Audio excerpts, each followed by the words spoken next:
Hey, good morning, Calvin. I'm here at the Metropolitan Water District of Southern California. Metropolitan is the largest water wholesaler in the nation. They supply water to 26 member agencies that covers 19 million people. And today their board is voting on a major initiative called the Climate Adaptation Master Plan for Water, known as Camp for Water. And the strategy really lays out a plan to make sure that our water systems are resilient and adaptable as climate change continues to challenge our water supply and its resiliency. Now, planning for water in California is becoming increasingly difficult with hotter temperatures, more intense droughts, shrinking snowpack, and rising sea levels.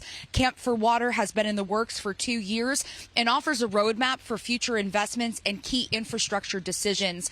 Liz Crossan, Chief Sustainability, Resilience, and Innovation Officer, says the plan tackles what they call the cascading impacts of climate change. So recognizing that we have drought, but we also have aridification. We've seen flooding really impact our infrastructure on the ground. We've seen fire come within inches of critical facilities. We see sea level rise impacting the Delta ecosystem up north and some of the challenges there. And so our board really said, not only do we have these individual climate challenges, but we have the potential of these things sort of stacking on each other, of compounding and interacting in a way that our infrastructure and therefore our service could be really at risk. If approved, the plan will set up a 5-year review cycle with staff evaluating projects based on climate data, environmental impact, and equity. Camp for Water is being designed as a living plan, so one that evolves as new climate data emerges. Every major water source, from the Colorado River to the Sierra Nevada to local supplies, are under stress. So that means investing in new local sources, expanding storage and conveyance, as well as boosting water efficiency, which will be essential moving forward.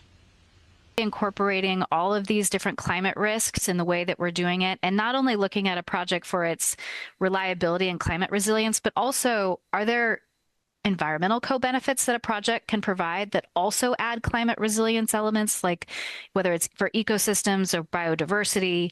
And we're also strongly considering the equity and community implications of our projects. And that's something that has not elevated to the level as it does in the Camp for Water process.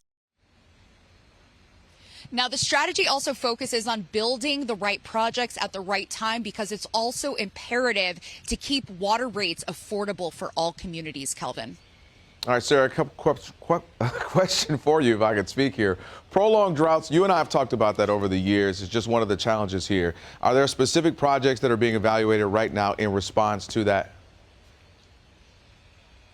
Yeah, definitely. Right now, negotiations are happening on the Colorado River as far as future allocations. That new strategy is set to go into effect sometime next year.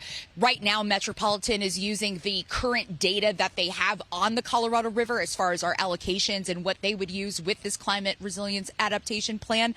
However, once negotiations are finalized, those changes will be incorporated into their modeling for future use. So because dwindling supplies are taking place on the Colorado River, that may also mean dwindling supplies for us as well. All right, just some of the challenges that we face. Thank you, Sarah. Appreciate it as always.